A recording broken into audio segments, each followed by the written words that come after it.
ஜெய ஜெய சங்கர ஹர ஹர சங்கர மகா பெரியவா சரணம். அனைவருக்குமே வணக்கம். காஞ்சி மகான் மகா பெரியவா எப்பொழுதுமே சிவனை பற்றியும் சரி முருகனை பற்றியும் எப்பொழுதுமே பெருமையா கூறிக்கொண்டே இருப்பார். இவர்கள் இருவரையும் எல்லா நாளும் வணங்கு, நிச்சயமா அவர்களுக்குன்னு ஒரு நாளானது நிச்சயமாக வரும். அந்த ஒரு நாள்ல இந்த ரெண்டு தெய்வத்தையும் மட்டும் நீ வணங்கு, நிச்சயமா உன்னுடைய வாழ்க்கையில பெரிய ஒரு மாற்றத்தை நிச்சயமாக அவர்கள் ஏற்படுத்தி கொடுப்பார் என்று காஞ்சி மகான் அவருடைய பக்தர்களிடம் எப்பொழுதுமே கூறிக்கொண்டே இருப்பார். அப்படிப்பட்ட இந்த ஒரு நாள்ல முருகப்பெருமானுக்குரிய நாளும் அம்பாளுக்குரிய நாளுமாக இந்த ஒரு நாளானது அமைந்திருக்கிறது. வருகின்ற ஜனவரி 27 இந்த ஒரு நாளை உனக்கான ஒரு நாளா பயன்படுத்திக்கோ. ஏன்னா இந்த ஒரு நாள்ல கார்த்திகை விரதமும் அதனுடன் நவமி இந்த இரண்டும் கலந்து வருகின்ற ஒரு நாளாக இருக்கிறது.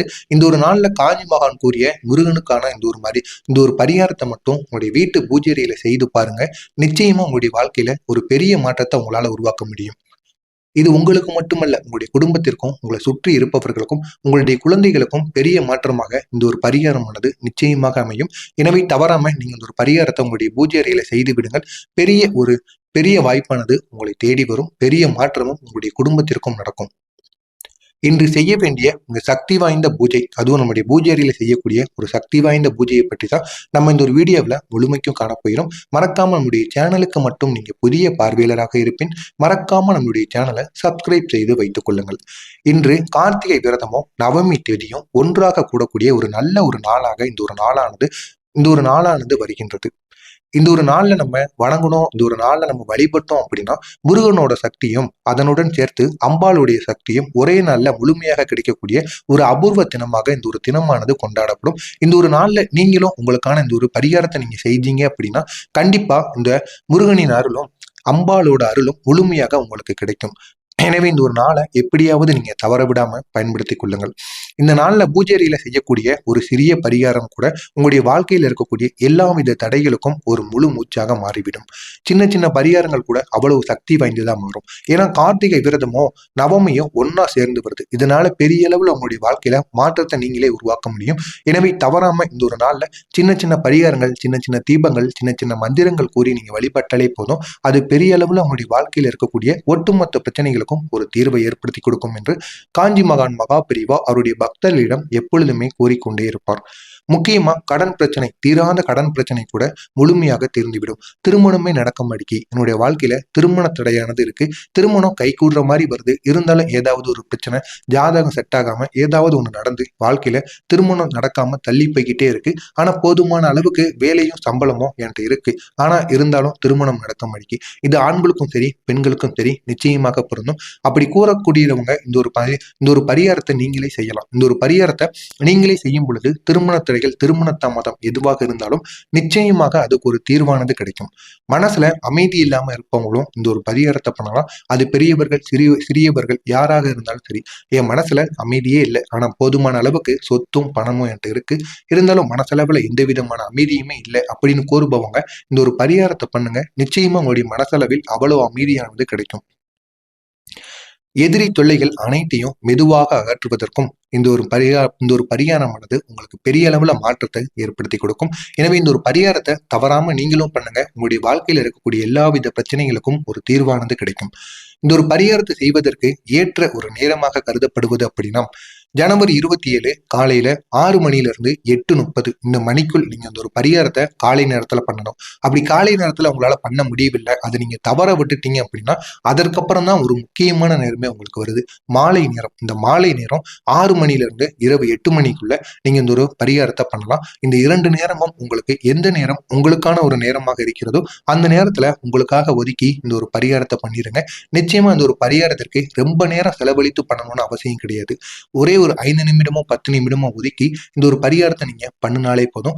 முழுசா உங்களுடைய மனது முழுவதும் நம்பிக்கையுடன் அம்பாளையும் முருகப்பெருமானையும் மனதார நினைத்து கொண்டு இந்த ஒரு பரிகாரத்தை நீங்க செய்தாலே உங்களுடைய வாழ்க்கையில இருக்கக்கூடிய எல்லா வித பிரச்சனைகளுக்கும் ஒரு தீர்வானது கிடைக்கும். வாங்க பரிகாரத்துக்குள்ள போயிடலாம். பூஜை அறையில நம்ம தயார் செய்யக்கூடிய அந்த பரிகாரத்திற்கான பொருட்கள், முதல்ல உங்களுடைய பூஜை அறையை நீங்க சுத்தமா வைக்கணுங்க. எப்பேற்பட்ட நாளாக இருந்தாலும் தினசரி நம்முடைய பூஜை அறையை நம்ம எப்படி நம்மளுடைய உடலை தினசரி சுத்தம் செய்து கொண்டிருக்கோமோ அதே மாதிரி பூஜை அறையில தேவையில்லாத பொருட்கள் எதுவும் இருக்கக்கூடாது. பூ ஏதாவது வச்சீங்க அப்படின்னா ஒரு நாள் வைத்துட்டு மறுநாள் அதை எடுத்து குப்பை தொட்டிலையோ இல்லைன்னா ஆட்கள் நடக்கக்கூடாத இடங்கள்லயோ சென்று நீங்க போட்டணும். அது மட்டும் இல்லாம பூஜை அறையில தேவையில்லாத பொருட்கள் எதுவுமே இருக்கக்கூடாது. எப்பொழுதுமே சுத்தபத்தமா உங்களுடைய பூஜை அறையை நீங்க அலங்கரித்து கொண்டே இருக்கணும். தரையில சிறிதளவு மஞ்சள் கலந்த நீரை நீங்க தெளிக்கணும். உங்க வீடு முழுவதும் தண்ணியோ இல்லைன்னா மாட்டோட கோமியம் இருக்குல்லவா, அது இருந்தாலும் சரி, அதுல சிறிதளவு மஞ்சளை கலந்துக்கோங்க. மஞ்சளை கலந்துட்டு வீடு முழுவதும் பூஜை அறையை சுத்தம் செஞ்சுட்டு வீடு முழுவதும் இந்த ஒரு தண்ணீரை உங்க வீடு முழுவதும் தெளித்து விடுங்க. அதற்கப்புறமா முருகனோட புகைப்படம் இல்லைன்னா வேலோட புகைப்படம் இது இருந்தாலும் உங்களுக்கு போதுமானது.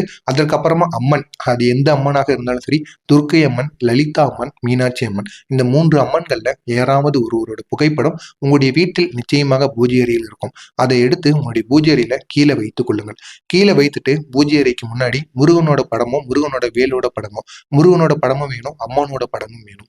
அதை நீங்க எடுத்து வைத்துக் கொள்ளுங்கள். இந்த இரண்டுமே இல்லை அப்படின்னு கூறுபவங்க உங்களுடைய மொபைல்ல இருந்தா கூட போதும். அதை எடுத்து உங்களுடைய பூஜை அறையில நீங்க வைத்துக்கோங்க.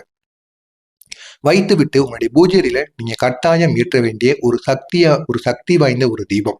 நெய் இருக்குல்லவா, நெய்யுடன் நல்லெண்ணெயை சேர்க்கணும். சேர்த்து நெய் எந்த அளவுக்கு நம்ம சேர்க்குமோ அதே அளவுக்கு நல்லெண்ணெயை கலந்து ஒரு தீபத்தை ஏற்றணும். இந்த ஒரு தீபத்தை ஏன் ஏற்றணும் அப்படின்னு அனைவருக்குமே ஒரு கேள்வியானது இருக்கும். ஏன் இந்த ஒரு நாள்ல அந்த ஒரு தீபத்தை ஏற்றணும் அப்படின்னா அது பெரிய அளவுல சக்தி வாய்ந்த ஒரு தீபமா நீங்க கூறுறீங்க அப்படின்னு அனைவருக்குமே ஒரு கேள்வியானது இருக்கும். இதுபடி கேட்கும் பொழுது அந்த பக்தரும் இதே போலத்தான் மகா பெரியவாவிடம் கேட்க, மகா பெரியவாள் அவர்கள் கார்த்திகை நாள் என்றாலே என்ன, தீபசக்தி அதிகமாக இருக்கக்கூடிய ஒரு நாளா கருதப்படும். அப்படிப்பட்ட இந்த ஒரு நாள்ல நீ எப்பொழுதுமே தீபத்தை ஏற்றி வழிபடணும். தீபத்துக்கு நீ முக்கியத்துவம் கொடுக்கணும் அப்படின்னு காஞ்சி மகான் கூற, நவமி வேற வருகிறது அல்லவா, கார்த்திகையுடன் நவமியும் சேர்ந்து வருகிறது. இந்த ஒரு நாள்ல சக்தி தேவியின் உச்ச சக்தி, தேவியோட சக்தி இந்த ஒரு நாள்ல உச்சகட்டமா இருக்கும். இதனால நீ இந்த ஒரு தீபத்தை ஏற்றி வழிபட்ட அப்படின்னா உன்னுடைய வாழ்க்கையில பெரிய ஒரு மாற்றத்தை இவர்கள் இருவரும், முருகப்பெருமானும் அம்பாலும், உன்னுடைய வாழ்க்கையில இருக்கக்கூடிய எல்லா வித பிரச்சனைகளுக்கும் ஒரு முடிவை நிச்சயமாக ஏற்படுத்தி கொடுப்பார். எனவே இந்த 2 சக்திகளும் இணைக்கக்கூடிய ஒரு தீபமாகத்தான் இந்த நெய் தீபமும் இந்த நல்லெண்ணெய் தீபமும் இருக்கிறது.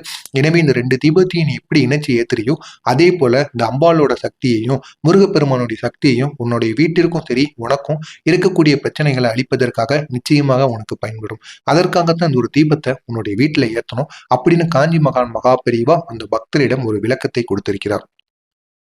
அந்த ஒரு தீபத்தை நீங்க ஏற்றி விடுங்க. ஏற்றிவிட்டு ஒரே ஒரு வேல் இல்லைனாலும் சரி, வேலோட ஒரு புகைப்படம், முருகப்பெருமானுடைய வேல் இருந்தா மிகவும் நல்லது. அப்படி அந்த வேல் இல்லை அப்படின்னு கூறுபவங்க முருகப்பெருமானுடைய வேலோட புகைப்படம், அது உங்க மொபைல்ல இருந்தாலும் சரி, வீட்டுல புகைப்படமாக இருந்தாலும் சரி, அது எடுத்து வைத்துக் கொள்ளுங்கள். அடுத்து 9 எண்ணிக்கையில் மல்லிகை அல்லது செவ்வரத்தப்பூ, இது ஏதாவது ஒண்ணு 9 எண்ணிக்கையில இருந்தா போதும். அது மல்லிகை பூவா இருந்தாலும் சரி, செவ்வரத்த பூவா இருந்தாலும் சரி, அதை நீங்க எடுத்து வச்சுக்கோங்க. செவ்வரத்த பூவா இருந்தாலும் சரி, அதை நீங்க எடுத்து வைத்துக் கொள்ளுங்கள். ஆனா அது 9 எண்ணிக்கையில இருக்கணும். அடுத்ததாக குங்குமம், மஞ்சள், வெற்றிலையுடன் சேர்த்து பாக்கு, சிறிதளவுக்கு பச்சரிசி, கல்லுப்பு, இது அனைத்துமே நம்முடைய வீட்டுல இருக்கக்கூடியதான். இந்த பொருட்கள் அனைத்தையுமே நீங்க உங்களுடைய வீட்டு பூஜையில் எடுத்து வைத்துக் கொள்ளுங்கள். மறுபடியும் நமக்கு தேவையான பொருட்கள் என்னென்னு கூறுறேன். ஒரே ஒரு வேலாக இருந்தாலும் சரி, வேலோட புகைப்படமாக இருந்தாலும் சரி, அதனை எடுத்து வைத்துக் கொள்ளுங்கள். 9 எண்ணிக்கையில் மல்லிகை பூ அல்லது 9 செவ்வரத்தம்பூ, அடுத்ததாக குங்குமம், மஞ்சள், வெற்றிலை, அதனுடன் பாக்கு, சிறிதளவிற்கு பச்சரிசி, அடுத்ததாக கல்லுப்பு. இதுல இருக்கக்கூடிய பொருட்கள் எது இல்லைனாலும் சரி, ஆனா கல்லுப்பு அப்படிங்கிறது மிக முக்கியமான ஒரு பொருளா இந்த ஒரு பரிகாரத்திற்கு பயன்படுகிறது. இந்த ஒரு பரிகாரத்தை நம்ம எப்படி செய்யணும்? முதலாவதாக ஒரு சிறிய பாத்திரத்துல கல்லுப்பு அதனுடன் சேர்த்து பச்சரிசி எடுத்தீங்க அல்லவா, இரண்டையும் சம அளவுக்கு நீங்க சேர்த்து கொள்ளணும். அது ஒரு கைப்பிடி அளவுக்கு கல்லுப்பு எடுத்தீங்க அப்படின்னா அதே ஒரு கைப்பிடி அளவுக்கு பச்சரிசியும் எடுத்து அந்த பாத்திரத்துக்குள்ள நீங்க போட்டுக்கிடணும். அந்த ஒரு பாத்திரம் வெள்ளி அல்லது பித்தளையால் செய்யப்பட்ட பாத்திரமாக இருந்தால் மிகவும் நல்லது. இந்த இரண்டும் இல்லை அப்படின்னு கூறுபவங்க கண்ணாடியால் செய்யப்பட்ட பாத்திரமாக இருந்தாலும் போதுமானது. அதனையும் நீங்க எடுத்து வைத்துக் கொள்ளுங்கள். எடுத்து வைத்துக்கொண்டு ஒரு கைப்பிடி அளவுக்கு கல்லுப்பை போட்டு அதே அளவுக்கு ஒரு கைப்பிடி அளவுக்கு பச்சரிசியும் நீங்க சேர்த்து கொள்ளணும். அடுத்ததாக அதை பூஜை அறையில தீபத்திற்கு அருகில் நீங்க ஏற்றுகின்ற நெய்யும் அதனுடன் சேர்த்து எரிகின்ற நல்லெண்ணெய் தீபம் இருக்குல்லவா, அந்த தீபத்துக்கு அருகில இந்த ஒரு பாத்திரத்தை நீங்க வைக்கணும். இந்த ஒரு பாத்திரத்தை அந்த பூஜையில் எரியக்கூடிய தீபத்திற்கு முன்பாக நிச்சயமாக நீங்க வைக்கணும். வைத்துக்கொண்டு முருகன் மற்றும் அம்பாளை நினைத்து கண்மூடி நீங்க அமர்ந்துக்கிடணும். பூஜை அறைக்கு முன்னாடி இந்த ஒரு பாத்திரத்தை வச்சுட்டு முருகனையும் அம்பாளையும் உங்களுடைய மனதார நினைத்து கொண்டு முழு நம்பிக்கையுடன் நீங்க அந்த பூஜை அறைக்கு முன்னாடி அமர்ந்து கொள்ளுங்கள். அமர்ந்து கொண்டு இந்த ஒரு மந்திரத்தை நீங்க 9 முறை கூறணும். இந்த மந்திரத்தை நீங்க 9 முறை கூறும் பொழுது முருகப்பெருமானின் அருளும் அம்பாளுடைய அருளும் நிச்சயமாக உங்களுக்கு கிடைக்கும். இந்த ஒரு மந்திரத்தை கூறும் பொழுது நீங்க பொறுமையுடன் கூற வேண்டும். பொறுமை எந்த அளவுக்கு பொறுமையுடன் உச்சரிப்பு சரியாக கூறுறீங்களோ அந்த அளவுக்கு உங்களுடைய வாழ்க்கையில ஒரு பெரிய மாற்றம் வர காத்து இருக்கிறது. எனவே தவறாம இந்த ஒரு மந்திரத்தை நீங்க கூறுங்க. இந்த ஒரு மந்திரம் அனைவருக்குமே தெரிந்ததுதான். ஓம் சரவண பவாய நமக, ஓம் துர்க்கையே நமக, ஓம் சரவணபவாய நமக, ஓம் துர்க்கை நமக, ஓம் சரவணபவாய நமக, ஓம் துர்க்கை நமக. இதுதான் அந்த ஒரு மந்திரம். மந்திரம் ஓம் சரவணபவாய நமக, இது முருகப்பெருமானுக்கும். அடுத்த மந்திரம் ஓம் துர்க்கை நமக, இது அம்பாளுக்குரிய ஒரு மந்திரமாகவும் கருதப்படுகிறது. இந்த ஒவ்வொரு மந்திரத்தையும் நீங்க ஒவ்வொரு முறை உங்களுடைய மனதிற்குள் சொல்லும் பொழுதும் மனதுக்குள்ள ஏதாவது ஒரு பிரச்சனை இருக்கும். அனைவருடைய வாழ்க்கையிலும் ஏதாவது ஒரு பிரச்சனை இருக்கும். எதற்காக நீங்க இந்த ஒரு பரிகாரத்தை பண்றீங்களோ அதை உங்களுடைய மனதார நீங்க நினைத்துக் கொள்ளுங்கள். ஒவ்வொரு முறை கூறிட்டும் ஒவ்வொரு முறையும் உங்களுடைய மனசுக்குள்ள அந்த பிரச்சனையானது தீரணும், இல்லைன்னா நீங்க நினைத்தது நடக்கணும் அப்படின்னு கண்களை மூடிக்கொண்டு நீங்க நினைத்துக் கொள்ளுங்கள். நினைத்துக்கொண்டு இந்த ஒரு மந்திரத்தை 9 முறை கூறி முடியுங்கள். முடித்ததுக்கு அப்புறமா பின்னர் இந்த வார்த்தைகளை உங்களுடைய மனசுக்குள்ள நீங்க சொல்லணும். அம்மா, எனக்கு தெரியாத தவறுகளையும் என்னை அறியாமல் வந்த துன்பங்களையும் இந்த தீபத்தின் ஒளியில் எனக்கு வருகின்ற துன்பங்களையும் கவலைகளையும் கஷ்டங்களையும் நீ தீர்த்து விட வேண்டும் என்று அம்பாளிடம் நீங்க இப்படி கேட்க வேண்டும். அந்த மந்திரத்தை கூறிவிட்டு உங்களுடைய மனதார கண்களை திறந்து கொண்டு அந்த ஒரு தீபத்தையும் அம்பாளுடைய உருவக படத்தையும் பார்த்து நீங்க இந்த ஒரு வார்த்தைகளை கூறுங்க. அம்மா, எனக்கு தெரியாத தவறுகளையும் என்னை அறியாமல் வந்த துன்பங்களையும் இந்த தீபத்தின் ஒளியில் இருந்து கரைத்து விட வேண்டும் அம்பா அப்படின்னு நீங்க கூறுங்க. நிச்சயமாக உங்களுக்கு வருகின்ற பிரச்சனைகளிலிருந்து நிச்சயமான ஒரு தீர்வானது உங்களுக்கு கிடைக்கும். இந்த பரிகாரம் பழித்து விட்டது என்று அர்த்தம். இந்த நேரத்துல நீங்க இப்படி கூறிக்கொண்டிருக்கும் பொழுது அந்த ஒரு தீப ஒளி இருக்கல்லவா, அந்த தீப ஒளியை பார்த்து நீங்க உங்க கண்களால கூறும் பொழுது நிச்சயமாக ஒரு இல்லைன்னா 2 துளிகள் கண்கள்ல இருந்து கண்ணீரானது வரும். அது ஒரு சொட்டு கண்ணீராக இருந்தாலும் சரி, உங்களுடைய அப்படி வந்துவிட்டது என்றால் நிச்சயமாக உங்களுடைய பரிகாரம் பழித்து விட்டது என்றுதான் அர்த்தம். அடுத்து பூஜை முடிந்ததுக்கு அப்புறமா அந்த பூஜை அறையில நீங்க வைத்த பொருட்களை என்ன செய்ய வேண்டும் அப்படிங்கிற ஒரு கேள்வி அனைவருக்குள்ளேயுமே இருக்கும். கல்லுப்பு அதனுடன் சேர்த்த அரிசியை 3 நாட்கள் பூஜை அறையில அப்படியே இருக்கட்டும். அதை நீங்க தொட வேண்டாம், ஒண்ணுமே பண்ண வேண்டாம். பூஜை அறையில அப்படியே வச்சிருங்க. 4வது நாள் அதை வெளியே கொண்டு போய் ஓடுகின்ற நீர்லயோ இல்லைன்னா செடி கொடிகளுக்கு அடியிலேயோ நீங்க கொண்டு போய் போட்டலாம். இந்த ஒரு பரிகாரத்தை மட்டும் நீங்க செய்து பாருங்க. நிச்சயமா உங்களுடைய வாழ்க்கையில பெரிய மாற்றங்கள் நடக்கும். அந்த ஒரு பூக்களை நீங்க எடுத்து வைத்த பூக்களை சம அளவுல பூஜை அறையில இருக்கக்கூடிய முருகப்பெருமானுக்கும் அம்பாளுக்கும் நீங்க வைத்து வணங்க வேண்டும். வணங்கிவிட்டு அதை அடுத்த நாளே எடுத்து ஓடுகின்ற நீர்ல எடுத்து போட்டு விடலாம். அதை உங்க வீட்டுல பூஜை அறையில தொடர்ந்து வைத்து கொண்டே இருக்கக்கூடாது. இதை மட்டும் இந்த ஒரு நாள்ல நீங்க செய்து பாருங்க. பெரிய அளவுல உங்களுடைய வாழ்க்கையில ஒரு மாற்றமானது வர காத்திருக்கிறது. இந்த ஒரு பரிகாரத்தின் பலனாக நின்று போன திருமணம் கூட இந்த ஒரு நேரத்துல நிச்சயமாக நடக்கும். திருமண தடைகள், திருமண தாமதம் இருந்தாலும் இந்த ஒரு பரிகாரத்தை நீங்க செய்யுங்க. நிச்சயமா அதற்கு பெரிய அளவுல ஒரு நம்பிக்கையானது கிடைக்கும். மனசுல பெரிய ஒரு அமைதியானது கிடைத்து தடைப்பட்ட காரியங்கள் அனைத்தையுமே நீங்க மீண்டும் தொடங்கி அந்த தடைப்பட்ட காரியங்களை நிச்சயமாக நடத்தி முடிப்பீங்க. எதிர்மறை சக்திகள் உங்களை விட்டும் சரி, உங்களுடைய வீட்டை விட்டும் விலகும். இந்த ஒரு பரிகாரத்தை செய்யறதுனால முருகனோட அருளும் அம்பாளோட அருளும் உங்களுடைய வீட்டுல நிறைந்ததா இருக்கும். உங்களுக்கும் அந்த ஒரு அருளானது பாதுகாப்பான ஒரு சக்தியை ஏற்படுத்தி கொடுக்கும். நிச்சயமாக இத்தனை நாள் உங்களுக்கு இருந்த எல்லா வித பிரச்சனைகளுக்கும் ஒரு தீர்வானது இதன் மூலம் உங்களுக்கு நிச்சயமாக கிடைக்கும். இந்த கார்த்திகை விரதம் அதனுடன் தேர்ந்து வருகின்ற இந்த நவமி நாள்ல யாராவது ஒரு பெயரை சொல்லாம நீங்க பிரார்த்தனை செய்யணும். அப்படி பிரார்த்தனை செஞ்சீங்க அப்படின்னா நிச்சயமாக உங்களுடைய வாழ்க்கையில பெரிய புண்ணியம் உங்களை வாழ்க்கையை தேடி வருவதற்கான வாய்ப்பு நிச்சயமாக இருக்கிறது. எனவே இந்த ஒரு செயலையும் நீங்க இந்த ஒரு நேரத்துல செய்யுங்க. நிச்சயமாக பெரிய அளவில் உங்களுடைய வாழ்க்கையில ஒரு மாற்றத்தை உங்களால உருவாக்க முடியும். அவ்வளவு சக்தி வாய்ந்த ஒரு நேரமாக உங்களுக்கு இந்த ஒரு நேரமானது விளங்குகின்றது. எனவே தவறாம இந்த ஒரு நாளை பயன்படுத்திக்கோங்க. உங்களுக்கு தெரிந்த நண்பர்கள், உறவினர்கள் அனைவருக்கும் இந்த ஒரு வீடியோவை ஷேர் செய்து அவர்களையும் இதனை பார்த்து தெரிந்து கொள்ள சொல்லுங்கள். மறக்காம நம்முடைய சேனலுக்கு நீங்க புதிய பார்வையாளராக இருப்பின் மறக்காம நம்முடைய சேனலை சப்ஸ்கிரைப் செய்து வைத்துக் கொள்ளுங்கள்.